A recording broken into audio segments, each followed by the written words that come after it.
Bismillah ar-Rahman ar-Rahim. Monsieur le Président Abdel Fattah al-Sisi, président de la République arabe d'Égypte et président du comité d'organisation des chefs d'État et de gouvernement de AU-NEPAD.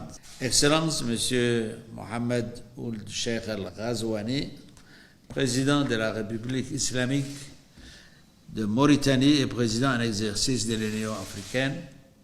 Excellence, Monsieur Moussa Faki Mahamat, président de la Commission de l'Union africaine, Madame la secrétaire exécutive de l'AU-NEPAD, Mesdames et Messieurs, Assalamu alaikum wa rahmatullah.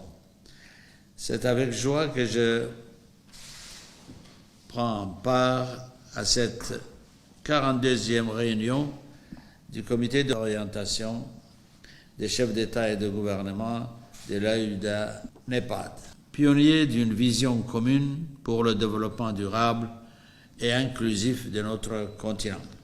Permettez-moi avant toute chose de féliciter notre frère, son Excellence Abdel Fattah al-Sisi, président de la République arabe d'Égypte, pour son excellent leadership depuis qu'il a pris la présidence de cette auguste instance. Tout au long de votre mandat, les efforts remarquables que vous avez déployés dans la mise en œuvre des aspirations de l'agenda 2063 ont tracé de nouvelles frontières vers le développement de l'Afrique et nous vous en remercions. C'est dans cet esprit que la République de Djibouti soutient la demande de la République arabe d'Égypte de prolonger d'une année son mandat à la présidence de cette Assemblée. Monsieur le Président, l'agenda 2063 qui nous guide porte en lui l'espoir d'une Afrique prospère, intégrée et pacifique. C'est un projet ambitieux qui appelle à des transformations économiques, sociales et politiques profondes.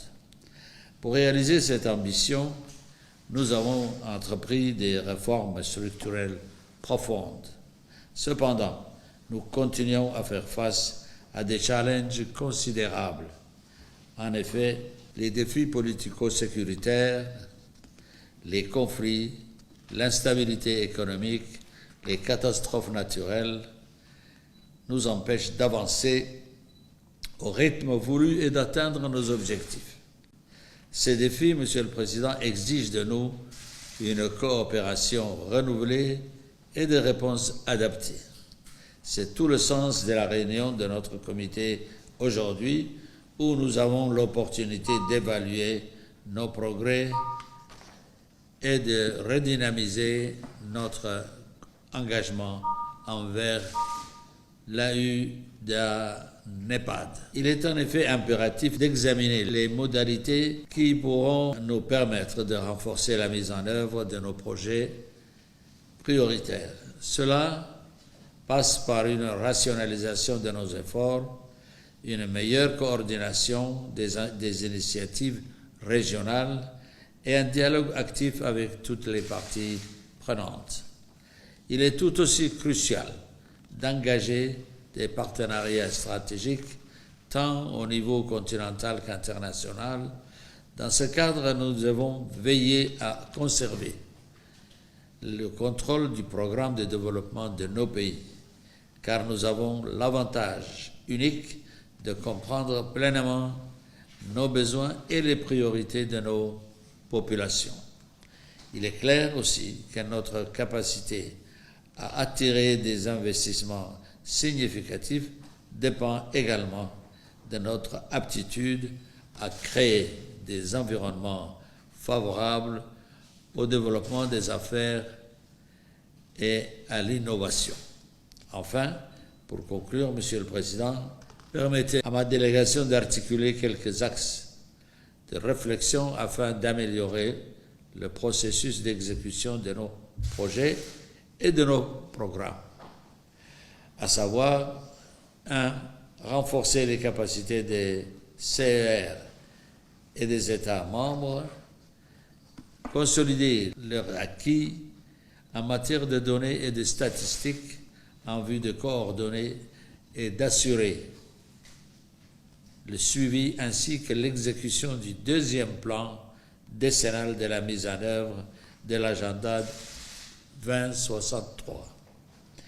Trouver des solutions concernant les défis majeurs liés au financement visible, viable et durable dans l'AUDA NEPAD en raison des conjonctures économiques et financières mondiales et qui entravent la mise en œuvre intégrale de nos décisions.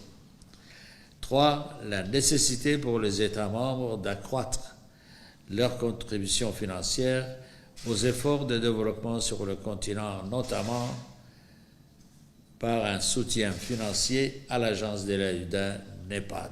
4. Intégrer de manière structurée l'agenda 2063 dans les lois nationales, en mettant l'accent sur le plaidoyer citoyen et l'engagement des dirigeants à tous les niveaux. Renforcer les institutions publiques qui tirent parti des efforts du secteur privé, favorise les consensus national et s'aligne sur l'agenda 2063. Inclure de manière plus importante les jeunes et les femmes dans nos initiatives de développement. Je vous remercie.